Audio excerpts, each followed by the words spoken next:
Get my 6.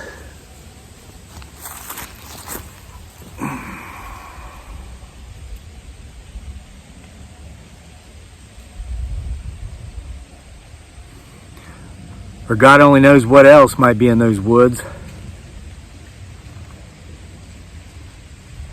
You know, every now and then somebody will come on the channel and watch one of these videos and they'll talk about elementals and about how they're seeing them in the videos, shadow people, things like this.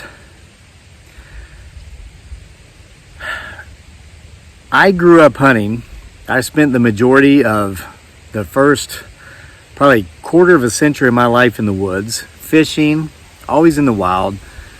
I don't hunt. I haven't hunted in many years, ever since I went to Iraq, and I was warned about that. They say if you go to war, you know, if you grow up hunting, you go to war, you come back, you might never do it again. And I guess I'm one of the folks that fall into that category. I guess when you hunt people or you have people hunting you back, it's just, you view it differently. And I'm not judging hunters. I always enjoyed it. I loved it. And I bagged a lot of bucks. I've killed turkeys, squirrels, rabbits. I really enjoyed it, but it's just, there's something, I just kind of, for me, I feel like there's this unfair advantage when now that which I would be pursuing can't shoot back. Having been in situations where that which I was pursuing absolutely could shoot back, and mortar back, and IED roadside bomb back, and all these things. So I find myself just, I guess, watching the deer around here. I'm not happy with how they tear up my trees. I've spent more money on fencing and chicken wire and 2x4 stainless steel fence to protect my trees than I spent on the trees themselves. But I was reminded recently of the last time I actually went hunting, and it was down here in Central Virginia. It wasn't in Albemarle County. It was in a neighboring county. And I was reminded of this because I ran into the man that I went hunting with. It's not that I'd forgotten this situation as much as it is that I'd suppressed it. But we small talked for just a few minutes, and he asked me if I wanted to go turkey hunting with him again. And I laughed and I said, no, not after that last time we went. And by the way, did you ever find out what that was? And he said, I very much did. He said, the following year, I killed it. So now, what's this it I speak of? Well, I think it might have been an elemental. So I'm going to tell you the story as it happened, and then, as always, I'll let you be the one to decide what indeed it was that we saw that he claimed the following year to have killed. This would have been 2006-ish, so about 15 years ago as of this recording.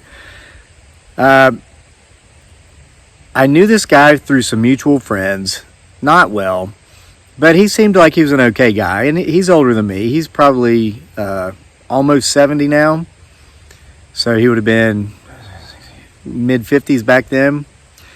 And he just says to me out of the blue, we're hanging out having coffee one day, he goes, do you like to turkey hunt? Have you ever been turkey hunting? It was about this same time of year, October.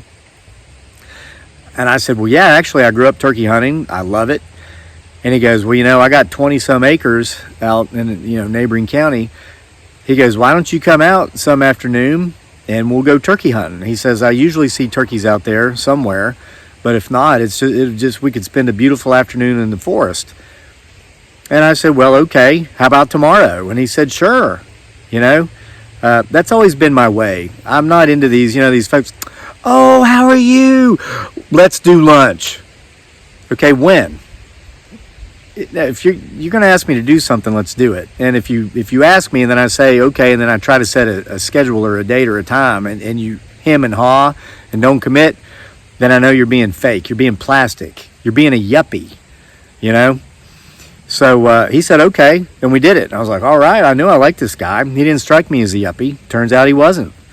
So we went out, or I went out to his place the following afternoon. left work early. I still had a real job, which is what everybody, well, not everybody, but there's a lot of folks comment on here about how I need a real job, blah, blah, blah. Job, J-O-B. You know what that stands for? Just over broke. I think about getting one every now and then, but I take a look around, see how things are going with the writing, with the books, with the social media, and I'm like, why the hell would I get a job? End up being just over broke again. I know, I get derailed. Sorry about that. Let's get back to the story. So he had a shotgun, and he let me use a 22 long rifle with open sights. Hey, no problems. I could hit a squirrel with one of those things at 100 yards, and that's not a boast or a brag, that's a fact.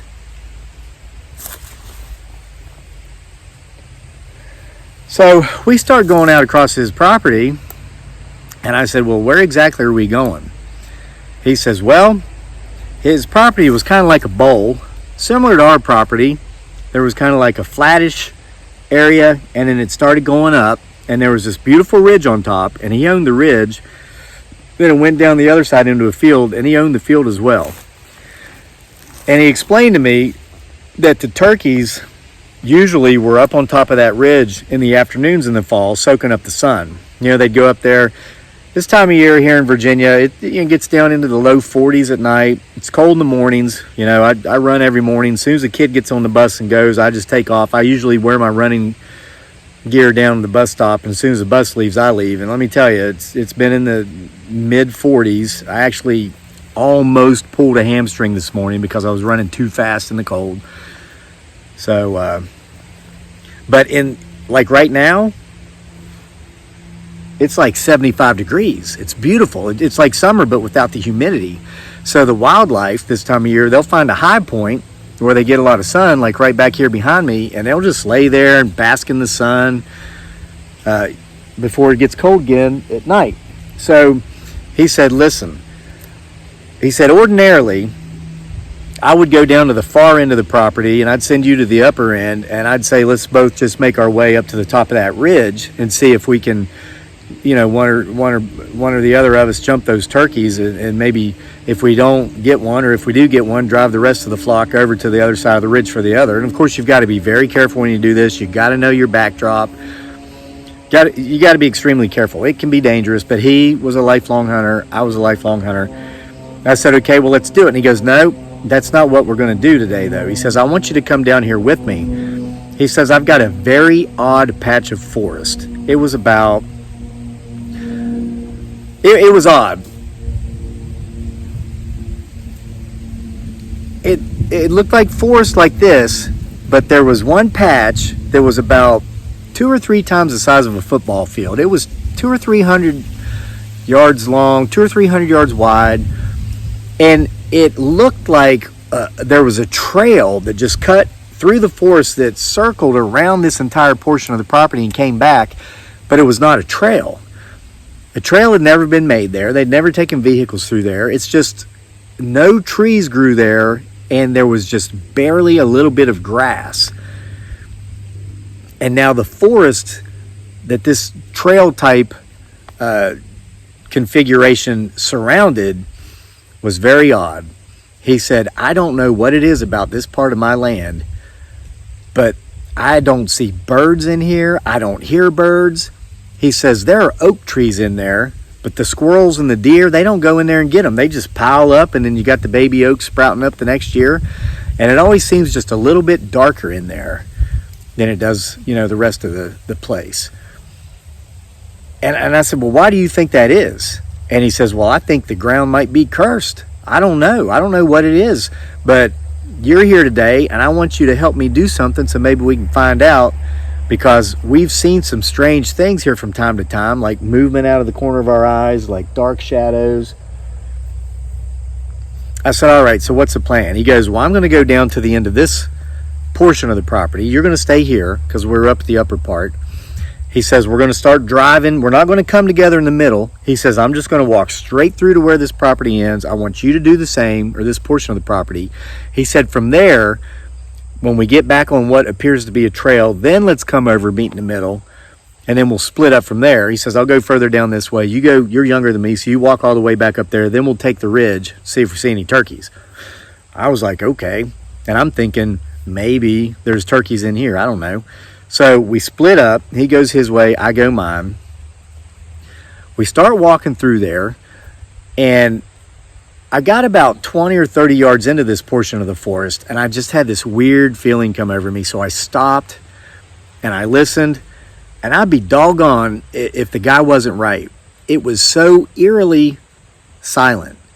And before I'd gone in there, I could hear birds. I could hear gray squirrels barking. I could hear, small animals, probably squirrels, rustling through the leaves. But in this portion of his property, I heard nothing. And even though it was a bright sunny day, just like today, there were no clouds in the sky, it was darker in there than it was anywhere else. And I don't think it had much to do with the canopy of the trees. It was a very foreboding place. So about that time, I'm feeling all this. I think, well, I'm just going to walk through here. It's only a couple of 100 yards. I'm going to get out of here, and then I'm going to go hunt turkeys. So I start walking again, and I hear boom, the blast of a shotgun. And my buddy yells, it's coming towards you. Watch out. And I'm thinking, well, okay, there's some turkeys in here. So I get, my rifle at the low ready. Like to teach in the Army, but I was taught that as a kid, so I already knew how to do it. And I'm watching, and I hear leaves crushing. Something was running towards me, and I was looking, about 1.5 feet, 2 feet up off the ground, because I'm expecting to see a turkey. Well, about 40 or 50 yards away, because all the leaves hadn't fallen off the trees yet, visibility wasn't that clear. About 40 or 50 yards away, I could see in between two big oaks, there was a bit of a clearing. And I saw something go through there, stood about 2.5, it wasn't 3 feet tall, it was about 2.5 feet tall. This is going to sound crazy, but it looked like a giant snail. And something else that reminds me of this story is not just the fact that I ran into this guy here a few days back, but just a couple of days ago, at least one person, maybe a couple, commented that they saw a giant snail behind me in the forest in one of my videos. And so anyway, it even had the two antenna coming up, and it wasn't, I couldn't see the bottom portion of it, so I can't say if it was slithering or sliding. It just went between those oaks, and it was gone, and I never saw it again. And I never took a shot, never got a shot off. And then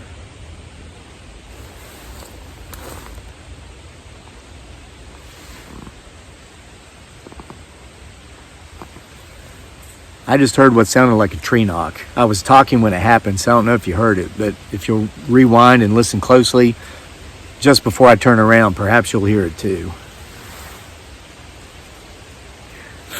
So I made it through the rest of that portion of my friend's property, got to what looked like a trail but wasn't, went down and met up with him, and he said, did you see it? I said, yeah, I saw it. And he says, well, why didn't you shoot it or shoot at it? And I said, because I don't know what the hell it was.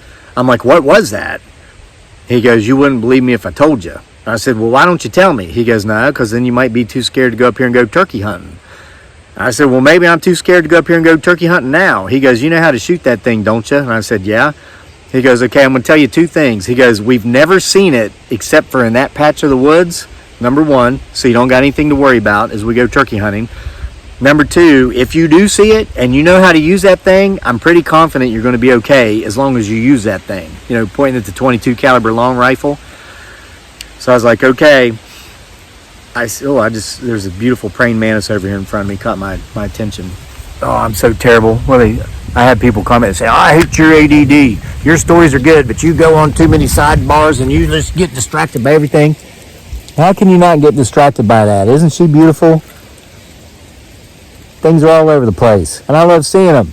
Because when I was a kid in the 1980s, they were on the endangered species list. Well, not now. I tell you, in the spring when they hatch, when we're doing our gardening, they are all over this place, thousands of them. And if I get into a patch of weeds, or maybe I'm clearing some brush, and I hit those hatches, I walk away and I leave them be. I just let the weeds grow up that year because I just don't want them to end up on the endangered species list again. So anyway, the guy told me, let's go up here, let's finish this turkey hunt, and then when we get back to the house, well before dark, and yeah, I see that didn't seem to be there a minute ago before I moved the phone, so keep your eyes on it and see if it moves. Now, I'm not going to look at it because you know how I roll. I've got my strategy, and if I look at them, they just vanish. So you watch it for me, okay? I'm going to watch Praying Mantis. So we finished our hunt, and we went back to his place, and he had an adult son that was a little bit younger than me, but his adult son had actually cooked us some deer meat while we were out. That was really nice of him. So we sat down, we ate our deer meat and mashed potatoes and gravy and all. It was just a good old meal. So I said, what was that you shot at that I think I saw? He said, well, what do you think it looked like? How would you describe it? And I told him what I just told you. I said it looked to me like a giant snail, like it was 2.5 feet tall. It was solid black, and it even had antennas, but I didn't see a shell.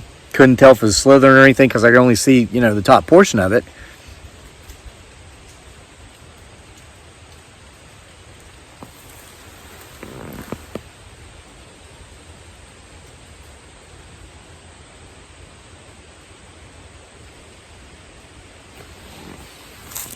Let's go for a walk as I finish this story. I don't care. I'm not scared. But, you can only listen to so many footsteps behind you and see nothing there before you go out and investigate.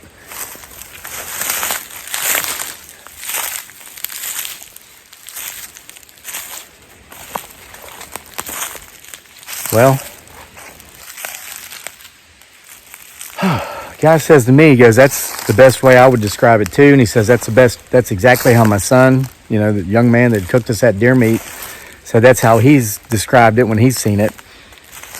And he said, we call it an elemental. They believed it was something that was not of this world, but that kind of was, like something that could go back and forth through the veil, maybe from our dimension to another.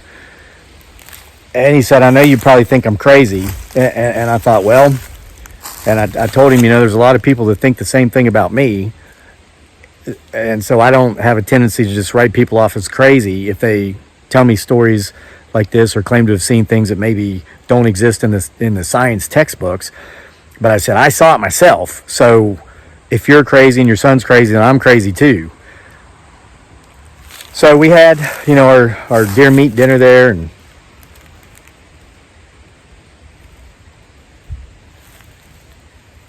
I'm hearing it from up here, right back here. Okay. And then I went back home, and like I said, this is 2006. 2007, I went to basic training, Fort Benning, Georgia, infantry. 2008, 2009, I was in Iraq. 2009, 2010, I was in the Army hospital. Then I was in the Philippines, came back here with my family in 2016. I hadn't seen that guy since that day. I mean, it's just a lot of life has happened in the last 15 years. And I asked him, I said, because he asked me, he said, hey, you ever want to get together and come turkey hunting out at my place again, let me know and we'll do it. And I said, well, I don't really hunt anymore. I said, but did you ever find out what in the heck that thing was that we were seeing out there? He goes, well, he says, I killed it the next year. And I said, what was it? And he said, well, from about 30 yards away with my 12 gauge shotgun, it looked like a snail that was about 2.5 feet tall. He said, I blasted it right between the antenna and it just like splattered. And he said, by the time I got up to it, by the time I walked up to it, it was just like a pile of mush, like slime. He said he reached over, he actually touched it, which immediately after doing so, he thought it might not have been the best idea to do. But it was like that slime like you can buy in the toy section of a department store, that ooey gooey Nickelodeon green slime stuff. But it was black, and as he held it in his hand, it got thinner and thinner until it had the same consistency or viscosity of water, and then it just seeped into the ground. And it was fall, this time of year. It was October. It happened on a beautiful October evening, leading right into an October night. And he said the dangest thing about it was not that he killed it and that it melted and then it went into the soil and that it disappeared, but that the following spring, for the first time ever in the years that he'd owned that property, birds began living in that forest. Squirrels started going in there the following fall and eating the oaks. He's since killed deer and turkey in there, and that what seemed to be a trail that went around that portion of the property has since grown up with saplings that are now trees, and the entire portion of the property blends together. It's now just one beautiful forest. I get goosebumps thinking about it. So for those of you who have been commenting on here about elementals, and for those of you who just a few days ago said you've seen giant snails back here, what I'll tell you is that, what's the quote from Shakespeare? There's more between heaven and earth than we can comprehend and understand. I don't think Shakespeare was writing fiction when he wrote those words. So I hope you enjoyed this story. I hope you're having a wonderful October. I hope you're enjoying your October nights. Hope to see you back here again tomorrow for another story. See you then.